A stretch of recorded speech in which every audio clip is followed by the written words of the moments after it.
Reimagining Chapel. My name is Amanda Esco, and I am the director of the Religious Education Program here at the First Unitarian Church of Salt Lake City.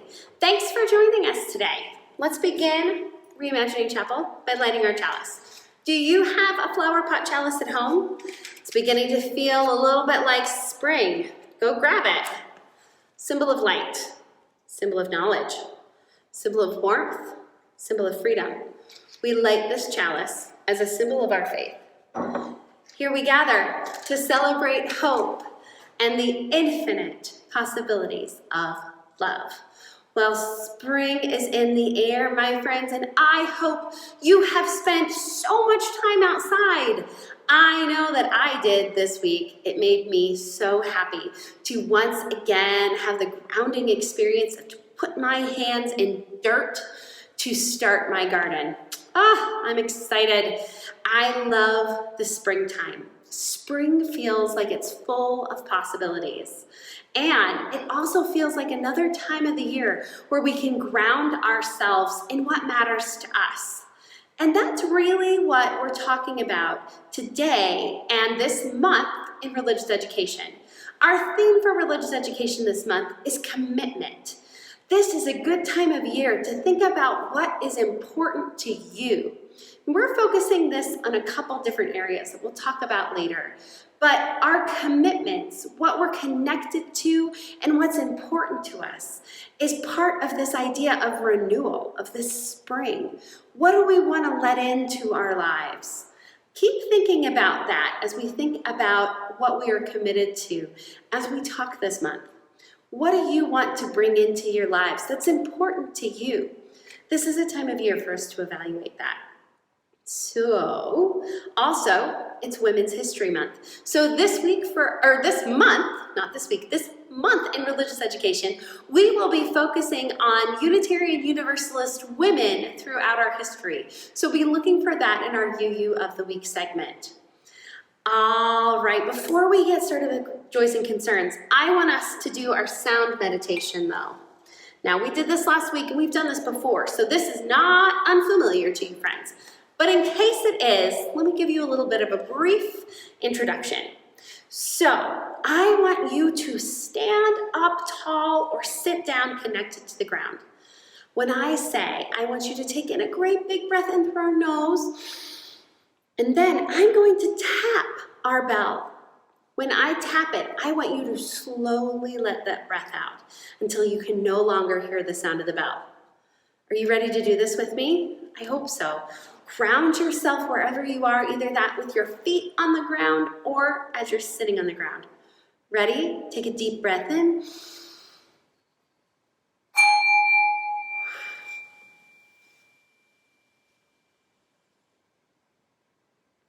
Let's do that one more time to ground ourselves in the calming presence of this moment.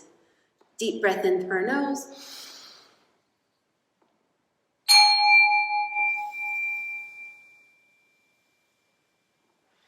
And out through our mouth. I always like us to start Reimagining Chapel with a meditative moment to center ourselves in why we're here today. It calms our bodies, it calms our minds, and it gets our intentions for this time set. So thank you for joining me in that meditative moment. Another thing we like to do is to share our joys and concerns.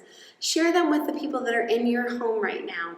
While we are still physically distant, it's important to share our lives with the people that love us. Now, share your joys and concerns with people around you. I'll be right here waiting for you.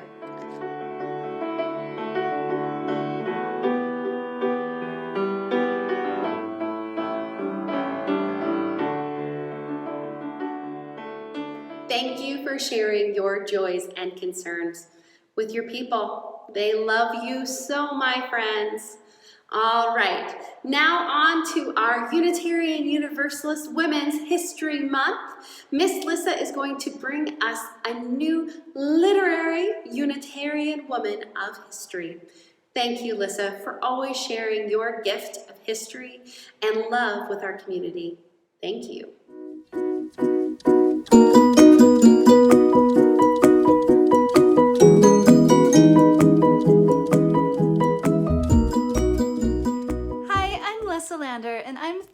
Libby, the Religious Education Assistant at the First Unitarian Church of Salt Lake City. Thank you for joining me for this week's edition of the UU of the Week. Today we are going to learn about Helen Beatrix Potter. She was most famous as a children's author, but she was also a scientist, a land conservationist, an artist, and a Unitarian. Her family were English Unitarians, the dissenting Protestants who rejected the Trinity and ruffled a lot of feathers in Europe. We remember that English Unitarians like Joseph Priestley got chased out of Europe and then settled in America, eventually starting the Unitarian Church we are more familiar with today. But Beatrix had this to say about her faith. All outward forms of religion are almost useless and are the causes of endless strife. Believe there is a great power silently working all things for good. Behave yourself and never mind the rest.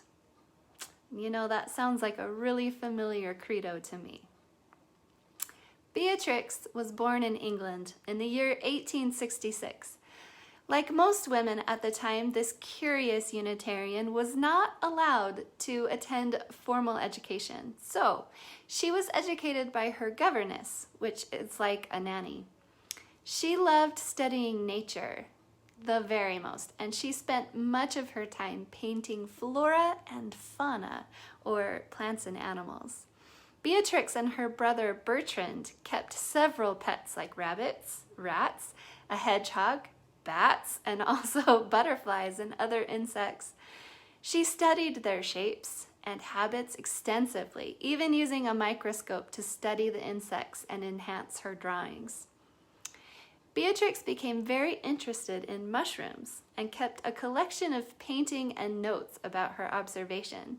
And according to UU World, Beatrix actually hypothesized that mushrooms reproduced by releasing spores. In 1897, she wrote a paper and submitted her new idea to the Royal Botanical Society, but they were so annoyed that she was not only an amateur scientist, but also a woman. So they ignored her and they dismissed her paper. It wasn't until 1967, when her paper and her beautiful drawings were rediscovered, that Beatrix was finally given the credit for being right and making a new scientific discovery. Beatrix Potter wrote many letters to her former governess's children. One such letter was a story about Flopsy, Mopsy, Cottontail, and Peter, which included several beautiful illustrations. Beatrix was encouraged to publish her studies and illustrations, and the rest is history.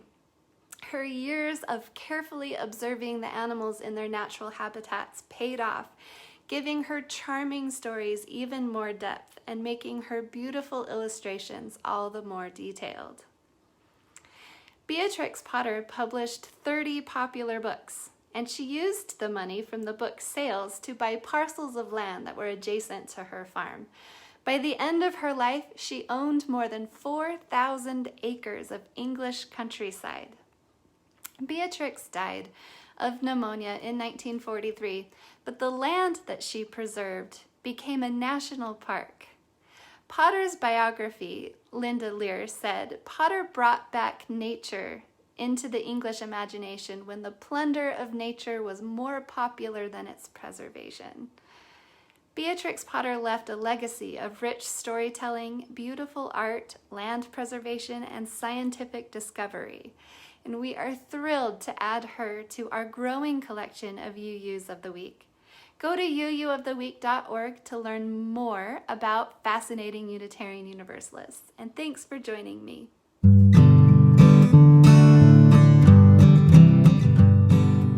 Hi, thanks for sticking around.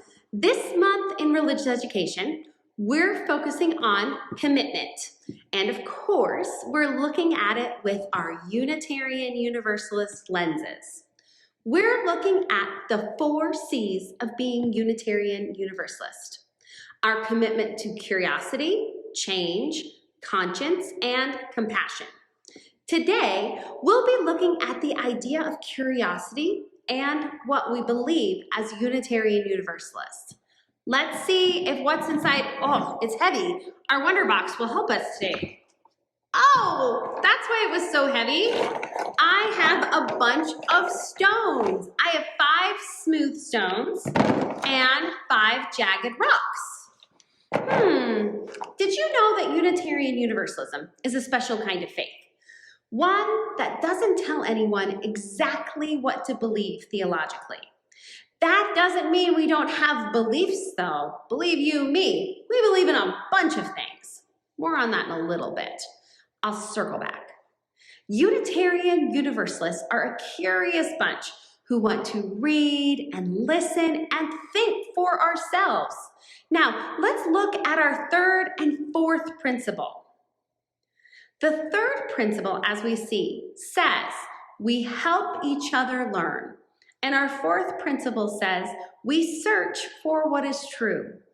We are a people who are actively engaging in thinking about what we believe and how we live in the world. And one of the best parts is that we all don't have to hold exactly the same beliefs on everything. We have UUs who are Christian. We have UUs who are Buddhists. We have UUs who believe in the power of nature and the divine spirit of the universe. You name it, and I bet we can find you a group of UUs who believe something similar to you. There's an old joke that you may have heard a person say that says, come to a UU church where all of your answers are questioned. This is partially true. We encourage people in our faith to study and think about the whys behind the belief. Our faith is active, calling us to walk into this world with our arms wide open, ready to receive new ideas and information. All of this curious faith development, though, leads some people to say that Unitarian Universalists don't believe anything or that they can just believe whatever they want. This is just not true. While our faith encourages us to be curious learners and theologians, a very fancy way to say a person who writes and thinks about beliefs, we can't just believe anything. As a covenantal faith, we are people who believe in making promises of our behavior and beliefs in community. That we are not separate from each other, but that all are included. Now, what about all of these stones I've got in this box? A Unitarian minister and theologian named James Luther Adams wrote about the 5 smooth stones of Unitarian Universalism. The idea of these stones came from the stones from the biblical story of David and Goliath. The stones represent the beliefs that bind Unitarian Universalists together. Here they are in language that we can all try and understand together. Truth is ever unfolding. Revelation is not sealed. We freely choose to enter into relationship. We are morally obligated to work towards justice. Good things don't just happen, people make them happen. And we have what we need to bring about meaningful change in the world. We can be hopeful. I see a lot of the ideas behind our principles and sources in these stones, don't you? Now, the Wonder Box today didn't just have smooth stones, however. It had jagged rocks too. These jagged rocks go back to our Unitarian Universalist curiosity. In the years after James Luther Adams published his piece on the 5 smooth stones, UUs used this metaphor in explaining our faith, especially to others. Curious UUs, though, began discussing and thinking about the ideas of the stones and thought that they had some tweaks to make to them, to have them be even more applicable to our Unitarian Universalist faith. Remember my joke about all of your answers questioned? It was a little bit like that. We had an answer, but some ministers, especially Reverend Nancy Bowen and religious educators from our very own Mountain Desert District, developed the idea of the 5 jagged rocks of Unitarian Universalism to complement Adam's 5 smooth stones. The 5 jagged rocks of Unitarian Universalism are: truth is ever unfolding. Revelation is not sealed. We all hold a piece of the truth. We are made whole through relationships of trust and accountability. All are inherently worthy of love and belonging. Life's beautiful diversity is held in mysterious unity. And we are called to be and become the beloved community, which is possible through the transformative power of courageous love. Our curiosity as Unitarian Universalists encourages us to look for truth and meaning throughout our days. Our active covenantal faith asks us to think about our beliefs daily, not just on Sunday, and not simply because it's what we're told. We are bound in community by so many things, including our commitment to our curiosity.